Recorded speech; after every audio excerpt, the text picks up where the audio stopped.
Professor Stephen Hawking एक ऐसे महान वैज्ञानिक जो अपने समय से पहले जन्मे थे, क्योंकि उनकी थ्योरीज को जन्म देने के दशकों बाद आज हम उनकी थ्योरीज को समझ और जान पा रहे हैं। अपने 76 साल लंबे जीवन के दौरान उन्होंने कई सारी चीजों पर अपने विचार और थ्योरीज दी जो कि उस समय के बाकी सभी वैज्ञानिकों से काफी अलग थी।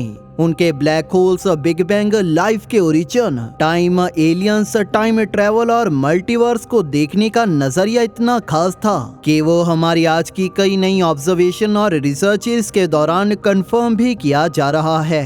उन्होंने अपने उस नजरिए को लोगों तक पहुंचाने के लिए किताबों का सहारा लिया, जिनको लिखने को लेकर वो एक चीज के लिए क्लियर थे कि इसे इतना आसान होना चाहिए कि कोई भी इन्हें आसानी से पढ़कर समझ पाए। A brief history of time, brief answer to the big questions और The theory of everything उनकी कुछ सबसे पॉपुलर बुक्स हैं। A brief history of time को मैंने भी पढ़ा है, जो ब्रह्मांड के निर्माण से इसके अंत तक की कहानी और इसी के साथ बहुत सी और चीजों के बारे में हमें बताती है। अगर आप भी इस किताब को पढ़ना चाहते हैं तो आपको इस बुक को खरीदने की जरूरत नहीं, बल्कि आप कुकू FM ऐप में पूरी किताब की समरी को सुन सकते हैं। और इसी के साथ सर स्टीफन हॉकिंग की और भी फेमस बुक्स और कई और लाइफ चेंजिंग मोटिवेशनल, फिक्शनल और नॉन फिक्शनल किताबों और उनकी समरीज को भी। और अभी कुकू FM का वैलेंटाइन डे ऑफर भी चल रहा है, जिसमें आपको 12 से 15 फरवरी तक कुकू FM की 1 साल की 399 की membership self love 50 coupon code के इस्तेमाल से सिर्फ 199 रुपए में मिल सकती है। लेकिन ध्यान रहे कि ये ऑफर सिर्फ 15 तारीख तक ही वैलिड है। तो कुकू FM के हजारों घंटे के कंटेंट के साथ करो खुद को सेलिब्रेट इस ऑफर के साथ। कुकू FM को डाउनलोड करने के लिए आपको लिंक और कूपन कोड नीचे डिस्क्रिप्शन में मिल जाएगा।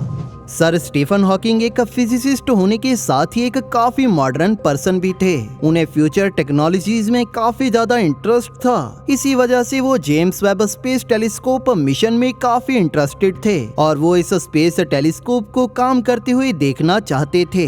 लेकिन जेम्स वेब स्पेस टेलीस्कोप की डिलेज के कारण ऐसा ना हो सका। सर स्टीफन हॉकिंग एक महान फिजिसिस्ट होने की वजह से और फिजिक्स में उनके कंट्रीब्यूशन के लिए इस नए जेम्स वेब स्पेस टेलीस्कोप के ऑब्जर्वेशन के कई घंटों को उनकी थ्योरीज को प्रूव करने के लिए इस्तेमाल किया जाएगा।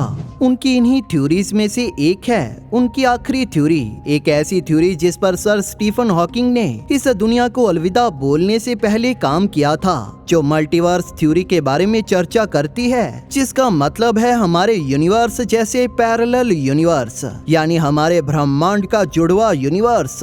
लेकिन उनकी इस थ्योरी के बारे में जानने से पहले हम बात करते हैं इस नए लॉन्च हुए टेलीस्कोप के बारे में। जेम्स वेब स्पेस टेलीस्कोप एक ऐसा मिशन जिसने हमारे स्पेस एक्सप्लोरेशन के इतिहास में सबसे ज्यादा डिले का सामना किया, जिसकी लॉन्च न जाने कितनी बार डिले हुई। इसकी लॉन्च के वेट में सर स्टीफन हॉकिंग भी 2018 में चल बसे, लेकिन ये टेलीस्कोप उनके जाने के भी 3 सालों बाद फाइनली लॉन्च हुआ। 25 दिसंबर को पृथ्वी से उड़ान भरने के बाद से अब तक ये स्पेस टेलीस्कोप फुल्ली डेवलप होने के साथ ही अपनी orbiting location L2 Lagrange point पर पहुंच चुका है, जो कि पृथ्वी से 1.5 मिलियन किलोमीटर दूर है। और अब इसके मिरर्स और इंस्ट्रूमेंट्स की कैलिब्रेशन की एक लंबी प्रोसेस जारी है।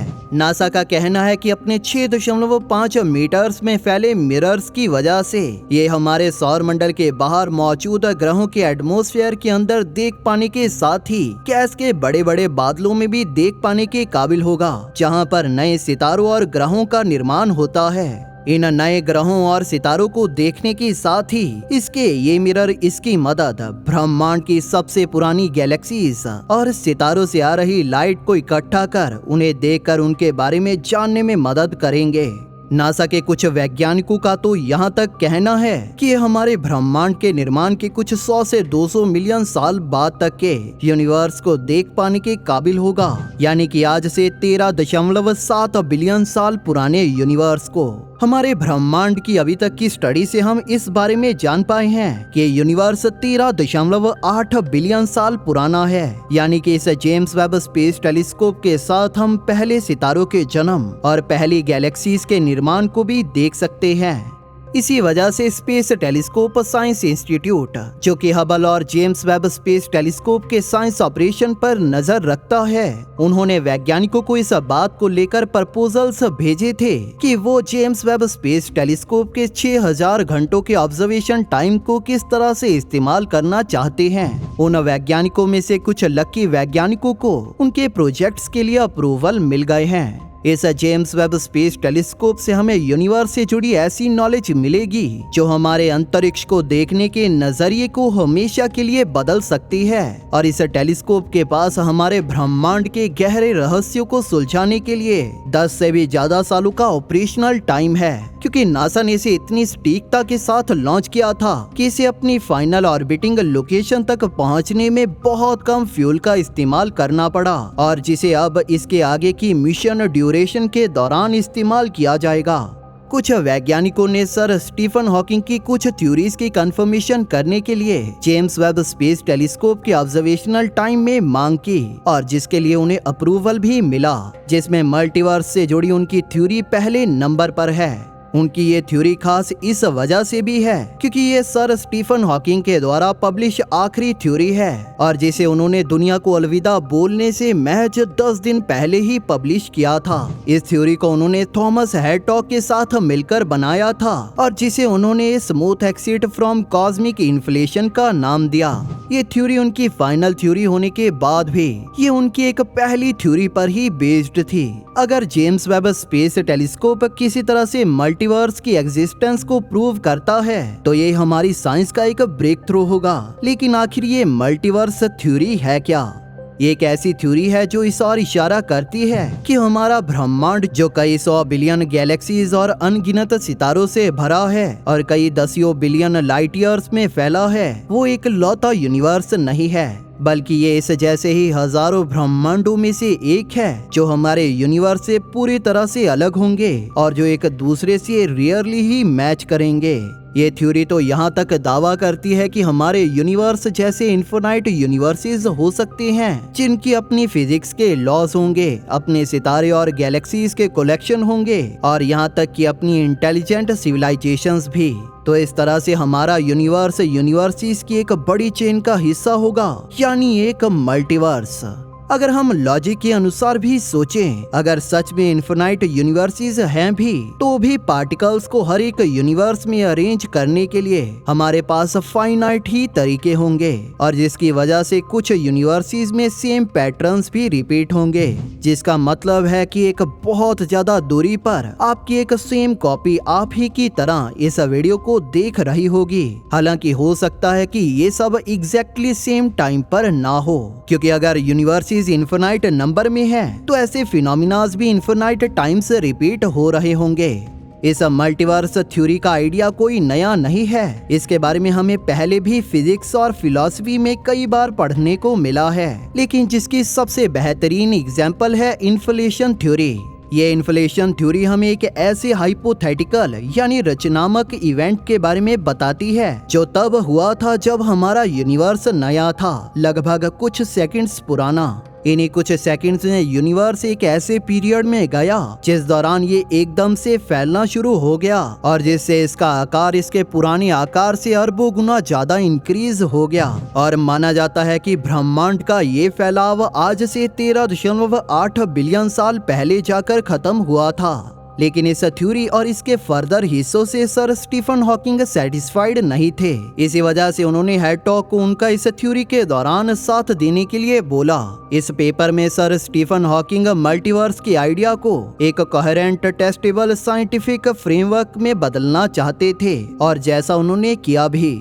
एक इंटरव्यू के दौरान उन्होंने ये भी बताया था कि वो खुद मल्टीवर्स थ्योरी के फैन नहीं हैं। उन्होंने कहा था कि इन्फ्लेशन थ्योरी के ही एक हिस्से इटर्नल इन्फ्लेशन थ्योरी के अनुसार ग्लोबली हमारा यूनिवर्स इन्फिनाइट पॉकेट यूनिवर्सेस में से एक है, जो अपने अपने बबल में रहते हुए एक दूसरे से दूर हैं। इन हर एक पॉकेट यूनिवर्सेस में अपनी फिजिक्स के लॉज होंगे, अपनी खुद की केमिस्ट्री होगी, जो मिलकर इस मल्टीवर्स को बनाती है।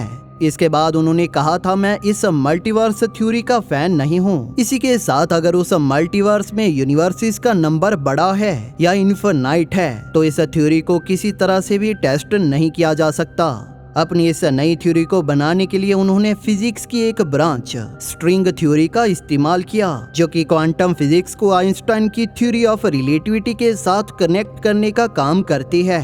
इससे उन्हें इटर्नल इन्फ्लेशन थ्योरी से जुड़ा एक नया आइडिया मिला, जो कि टाइम की बिगिनिंग की बाउंड्रीज पर रिलाई करता है। उस आइडिया के अनुसार अगर हम हमारे यूनिवर्स को पीछे की तरफ यानी पास्ट में देख पाते हैं तो हम इटर्नल इन्फ्लेशन थ्योरी के थ्रेशोल्ड पर पहुंच जाएंगे, जहां पर टाइम रुक जाएगा और उसका कोई मीनिंग नहीं होगा। उस बाउंड्री से नई थ्योरी प्रेडिक्ट करती है कि बिग बैंग से यूनिवर्सिस का एक फाइनाइट स्ट्रक्चर ही इमर्ज हुआ होगा।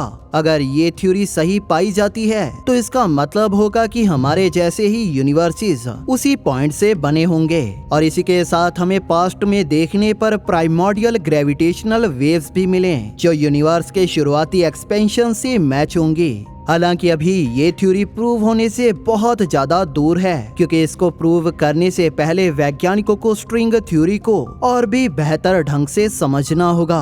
इस नए जेम्स वेब स्पेस टेलीस्कोप की समय में पीछे तक देख सकने की कैपेबिलिटीज हमारे ब्रह्मांड के ओरिजिन और शायद इन मल्टीवर्स के बारे में भी कुछ न कुछ बता पाए। हालांकि इसके बारे में कुछ ठोस रूप में कहना सही नहीं होगा। आपका इसके बारे में क्या कहना है? आपके क्या विचार हैं सर स्टीफन हॉकिंग की मल्टीवर्स की थ्योरी के ऊपर? हमें कमेंट सेक्शन में जरूर बताएं। अगर आपको ये वीडियो पसंद आई तो इसे लाइक और शेयर जरूर करें और इसी तरह की और वीडियोस देखने के लिए चैनल को सब्सक्राइब जरूर कर लें। बेल नोटिफिकेशन ऑन करना ना भूलें ताकि नई वीडियोस की नोटिफिकेशन आपको अपलोड होते ही मिल जाए। थैंक यू फॉर वॉचिंग दोस्तों। इस वीडियो को अंत तक देखने के लिए आप सभी का धन्यवाद।